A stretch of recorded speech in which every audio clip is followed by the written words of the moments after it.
Então quer dizer que ele vai ressuscitar? Seria no dia 9 de abril do ano 30. Ou seja, eu fiz a conta lá, 1986 anos atrás, né? Jesus estaria ressuscitando nesse período. E justamente por causa desse fato, desse mês, o Randy me recomendou ver um filme, né, que eu gostei muito, filme Ressurreição, acho que é o título em português, né? E o filme é como um filme de Hollywood, né? Tem um pouquinho de violência, porque logo começa com a cena de crucifixão, então tem violência, né? E também tem um pouco de adaptação do roteiro para o cinema, né? A história de Jesus. Mas fora isso, eu, como sempre, chorei, gostei, fiz tudo, né? Assim, fui com a família que nós fomos. Mas eu fiquei pensando, realmente é a época de Páscoa, de festividade religiosa, onde se fala da ressurreição de Jesus, e é um bom momento para a gente, lógico, se quiser ver o filme, mas sobretudo leia o livro, né? Leia o livro, as 4 narrativas bíblicas do Evangelho que falam dessa ressurreição, porque justamente nós estamos falando do evento que marca época na história do mundo. Nós estamos falando daquilo que mudou totalmente a história da humanidade e muda a história das pessoas, dos indivíduos. O Evangelho de Marcos, que o Robson leu para a gente, capítulo 16, versículos 1 em diante, é o Evangelho que primeiro narrou essa morte e ressurreição, sobretudo a ressurreição de Jesus, que nós temos até hoje o registro. É possível que outros tivessem narrado antes esses fatos, mas Deus, por sua divina providência, por meio do Espírito Santo, guiou homens que escreveram esse Evangelho, e ele hoje está aqui para nos dizer como ocorreu aquela ressurreição. E a história é de um domingo cedo, um pouco mais cedo que o nosso. Nós chegamos aqui 8h30, 9 horas, né? Mas seria um domingo às 6 horas da manhã, o sol assim, mostrando a sua luz, não é? E mulheres, 3 mulheres, Maria Madalena, que era, alguns falam que era uma pecadora, mas na verdade era uma senhora muito rica, não tinha nada de pecador, na verdade ela tinha grandes problemas espirituais, ela tinha, segundo o texto vai dizer, 7 demônios, mas ela e outra Maria e outra mulher chamada Salomé, 3 mulheres aqui no Evangelho de Marcos, vão ao sepulcro, e a história é que elas chegam lá, não estavam preocupadas como é que elas iam rolar aquela pedra enorme que estava na boca, e quando elas chegam não tem pedra, tem um moço vestido com uma roupa brilhante, e ele fala que ele não está aqui, elas têm medo, elas saem correndo, e estavam com tanto medo que nada contam a ninguém. Mas mais tarde Jesus aparece, primeiro para a própria Maria Madalena, depois aparece para 2 discípulos, estavam desanimados, indo embora lá para o campo, ele volta, faz eles retomarem aquele antigo sentimento de fé, finalmente aparece para todos os seus discípulos, e a história termina com o começo de outra história, a pregação do Evangelho em todo mundo. Quando alguém pergunta, será que a ressurreição aconteceu? A resposta é, por que você está aqui? A prova que essa história continuou é que ela chegou até teus ouvidos. E hoje você, de um jeito ou do outro, sabe que Jesus ressuscitou, ouviu falar do assunto e a história continua até hoje sendo contada. Mas eu queria pontuar algumas coisas, porque essa ressurreição de Jesus, conforme o primeiro evangelista Marcos narrou, é uma história imprevisível. Ninguém previa isso. Quer dizer, Jesus previu no Evangelho de Marcos 3 vezes. Ele falou 3 vezes que ele ia morrer, ia ressuscitar, ia morrer, ia ressuscitar. Mas ninguém, como sempre, é como a minha mãe falando, ela fala, e eu não ouço, não é isso? Então, não é que estou falando sobre os filhos, mas assim, estou pensando sobre mim, né? Jesus falou e eles não ouviram. E essas 3 senhoras vão ao túmulo naquele dia com muitas coisas na cabeça. Como é que nós vamos ungir? Na Palestina, naquele clima, depois de umas 18 horas, 20 e tantas horas, o corpo podia estar um pouco mal já.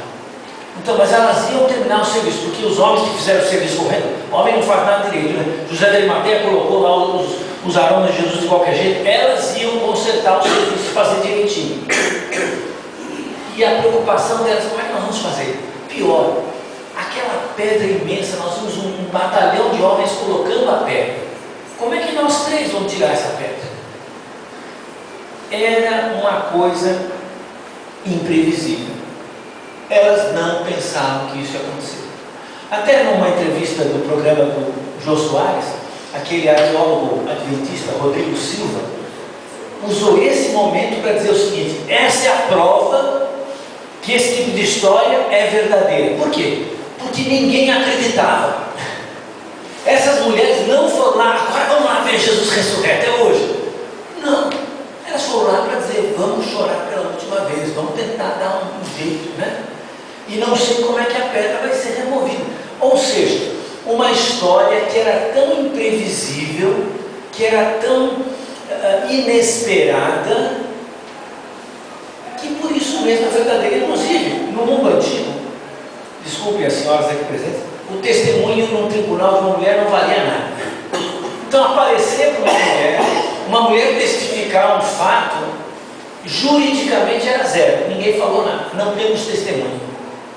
Então, o Evangelho começa com o testemunho de 3 mulheres que vão ao túmulo, o veem vazio e dizem: onde é que está o Senhor? E um anjo, uma pessoa, a gente acha que é um anjo, esse homem aqui, diz: não está aqui, ressuscitou. Ninguém inventaria uma história dessa para conseguir convencer ninguém. Se você quisesse inventar uma história para convencer, seria assim: foi lá os soldados, foram lá o Pôncio Pilatos, foi lá o Caifás, caiu de joelhos, oh, desculpe, não mato mais o Senhor, né? Uma coisa assim. Não, é uma história de 3 mulheres que ninguém vai acreditar nelas. Ninguém acreditou? Bom, você acreditou. Eu acreditei até hoje, quase 2000 anos, nós continuamos acreditando. Mas era uma história imprevisível, como justamente Deus gosta de contar histórias, nos surpreendendo com aquilo que a mão dele pode fazer. Também é uma história meio inexplicável. Você já reparou? Depois pode ler em casa. Pode ler Mateus, pode ler Marcos, nós já lemos, pode ler Lucas e pode ler João. Nenhum evangelho narra o fato em si da ressurreição. Nós temos uma arte medieval, antiga, até moderna, que tenta pintar aquele quadro de Jesus saindo do túmulo. Você vai ver muitos quadros. Cada artista tenta do seu jeito. Eu queria ver o Steven Spielberg fazendo um efeito especial, né? Para tentar Jesus fazer. Ninguém narra. Por que ninguém narra? Porque isso é uma coisa fora da nossa capacidade narrativa. A nossa incapacidade de conceber como é que isso aconteceu. Claro que aconteceu, mas não se narra. É como dizer, como que Deus é? Olha, Ele é, mas como Ele é eu não consigo dizer, não posso narrar. Não tem nenhuma descrição na Bíblia. Ah, Deus é assim, o nariz dele é desse jeito, a orelha é um pouquinho assim. Claro que não. Primeiro que nem aproximamos Deus tanto da nossa humanidade, e depois não é possível predicar, não é possível descrever Deus. Quem que pode? Como é que um baldezinho desse tamanho aqui pode conter toda a água do oceano? Não pode. Então, como é que nós poderíamos narrar o fato em si da ressurreição? Não se narra. Nem Mateus, nem Marcos, nem Lucas, nem João. Naquele filme que eu vi, tem um momento interessantíssimo em que um homem está investigando sobre a ressurreição do tal Jesus de Nazaré. E um dos soldados que estava lá no túmulo, segundo o Evangelho de Mateus, ele diz o que aconteceu. E a narrativa dele, olha, ele foi subornado para contar uma história mentirosa, ele ele está em conflito, e a frase que ele diz, olha, o sol nasceu de dentro daquele túmulo.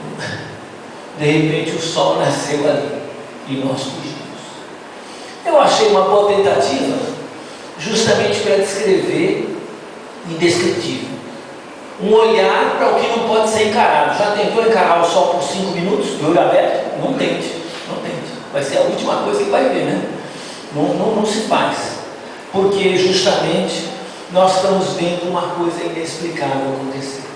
Não só imprevisível, mas inexplicável. Nós temos o rastro, nós temos um túmulo vazio, cuja pedra foi removida não para que Jesus saísse, mas para que nós entrássemos. A pedra foi removida não para Jesus passar, mas foi removida para que os homens percebessem. Não está mais aqui. A palavra do moço é: não vos atemorizeis, buscais a Jesus o Nazareno que foi crucificado. No original é Jesus Nazareno, o crucificado. Ele ressuscitou, não está mais aqui. Vede o lugar onde o tinham posto. A ressurreição é realizada do modo que nós não conseguimos descrever, pela grandeza da vitória sobre a morte que Jesus realizou. Mas ela é evidenciada pelo túmulo vazio. Olha, o túmulo está vazio. E Jesus vai aparecendo para esses discípulos. O que causa grande constrangimento até no Evangelho de Marcos é que toda vez que Jesus aparece, as pessoas não creem. As pessoas não têm fé. Existe aquela história, os discípulos estavam tão entusiasmados, tão convencidos de Jesus ia ressuscitar, que qualquer coisa achava, aquele banquinho ali, acho que é Jesus ressuscitado, aquele som ali é Jesus ressuscitado, como se fossem pessoas crédulas querendo crer. Pelo contrário, o retrato dos grandes apóstolos, dos grandes homens de fé na Bíblia depois da crucifixão é incredulidade completa. Na verdade, eu entendo, eu sou humano. Se eu tivesse visto o que eles viram na cruz, eu não acreditaria em mais nada. Se eles tivessem visto um homem bom, um homem justo, sofrendo aqui, eu acho que eu perdia toda a fé, qualquer fé. Então a ressurreição teve o trabalho de reconstruir um coração esmigalhado, não de Jesus, que tinha sido esmigalhado com aquela lança, sim, mas o coração daqueles discípulos, que agora tem uma mistura de medo e alegria. E a frase do anjo é: diga para os discípulos dele que ele vai encontrar com eles lá em casa, na Galileia. É interessante que Marcos narra esse encontro na Galileia. Há narrativas que marcam os encontros de Jesus na Judéia. Mas por que Jesus queria encontrar com eles na Galileia? É a terra dos gentios, era a terra deles, é lá em casa. Lembra aquele lago onde nós andamos e pescamos e conversamos? Eu volto a encontrar com vocês lá. Lembra aquela colina onde eu sentei e distribuí os pães? Eu volto a encontrar vocês. Lembra aquela ocasião que eu subi no monte e preguei o sermão? Eu volto a encontrar com vocês lá. Eu vou voltar a estar com vocês, naquele mesmo cenário, naquele mesmo momento de compromisso do discipulado da fé. É lá que eu vou encontrar com vocês. E esse Jesus, de fato, diz: e chame o Pedro. E chame o Pedro. Pedro é a testemunha que começa o primeiro chamado no Evangelho de Marcos, é Pedro. O último chamado no Evangelho de Marcos é Pedro. Pedro é o homem que conta a história, segundo a tradição antiga, que vem do segundo, do terceiro século. O Evangelho de Marcos é o resumo das pregações de Pedro. E a gente até percebe de vez em quando o vocabulário do Pedro na narração das histórias. Mas o ponto é que aconteceu aí uma mudança inexplicável, e por isso a ressurreição é imprevisível, é inexplicável, mas também é inesquecível. Essas mulheres saem do sepulcro, diz versículo 8, com temor, assombro e com medo e nada disseram a ninguém. Isso é também uma coisa interessante, porque em vez de sair conversando, falando, elas saíram extremamente pesarosas, extremamente movidas no mais interior. Existem estudos até na própria Bíblia que falam, quando um homem chega bem perto do divino, um sentimento de assombro, de terror, uma fascinação e um medo, uma atração e um temor de cuidado com a vida ocorre nesse momento. Você vai ver isso em Isaías, vai ver em Moisés, vai ver em Abraão, vai ver em Isaac, vai ver em todos os homens que tiveram encontros muito próximos com uma manifestação de Deus em pessoa. E essas mulheres, naquele túmulo, de repente sentiram que, assim, aquele frio na coluna vertebral, aquele arrepiar de todos os pelos do corpo, dizer: Deus esteve aqui, onde é que eu estou? Nesta sala aconteceu uma coisa maravilhosa. E sai congelado, sai com esse temor. Não disseram nada a ninguém numa primeira instância. Como é que nós sabemos das coisas? Que depois elas falaram. Mas o momento do encontro com o divino é algo inesquecível. Nunca mais a história humana ia ser a mesma. E se as mulheres antes não tinham testemunho, Deus não está nem aí com a legislação antiga. As mulheres agora têm a honra de terem sido as primeiras testemunhas da ressurreição.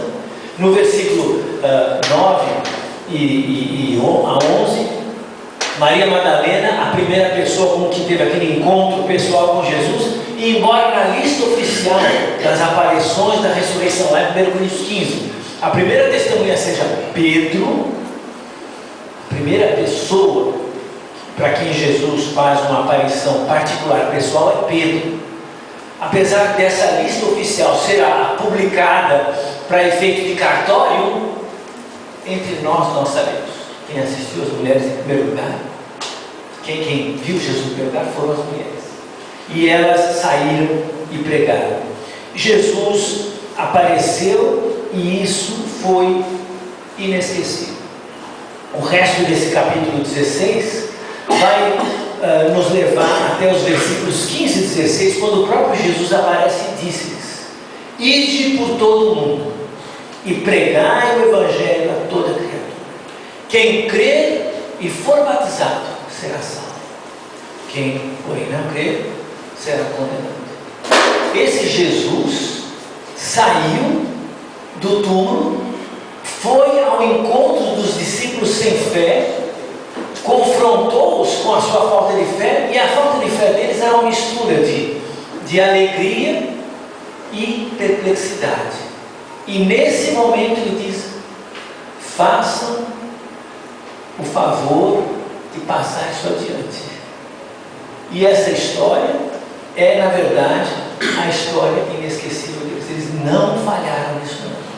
Todos aqueles 11 homens, todas aquelas mulheres, todos os envolvidos nesse momento tiveram uma marca indelével, uma marca eterna feita no seu espírito e se tornaram pregadores da palavra. É isso que Lucas vai dizer no prólogo do seu evangelho. Ele afirma em simples palavras que todas as pessoas que foram testemunhas oculares da ressurreição, todas tornaram-se pregadores em tempo integral. Por que isso aconteceu? Esse tipo de cicatriz não se esconde. Esse tipo de marca fica no rosto, fica nos olhos, fica na boca, fica na respiração. Aqueles que viram o ressuscitado, mesmo que o evento fosse imprevisível, inexplicável, era um evento inesquecível. E a marca da ressurreição na vida desses homens acabou gerando uma transformação do mundo por meio da pregação do Evangelho. Jesus ressuscitou. Cristo ressuscitou. O Jesus de Nazaré saiu do túmulo e mostrou os sinais dos cravos e a lança que fez o buraco do lado, assim, o buraco da lança ele podia mostrar. Mas esse Jesus de Nazaré saiu do túmulo, não como uma figura patética, digna de dó, de misericórdia e pena, não. Ele saiu do túmulo, inspirando vidas a pregarem a boa notícia de que, sim, existem grandes tribulações que nos tiram a fé. Existem os nossos pecados com os quais nós não conseguimos lidar, mas Jesus não só vence nossos pecados, como também nos dá na ressurreição a certeza que um dia todas essas grandes tribulações serão resolvidas. Sem dúvida é imprevisível, sem dúvida é inexplicável, mas sem dúvida é inesquecível. Nunca vamos esquecer que num domingo de manhã, ao raiar do sol, Jesus saiu do túmulo, ressuscitou e oferece para todos nós a vida eterna.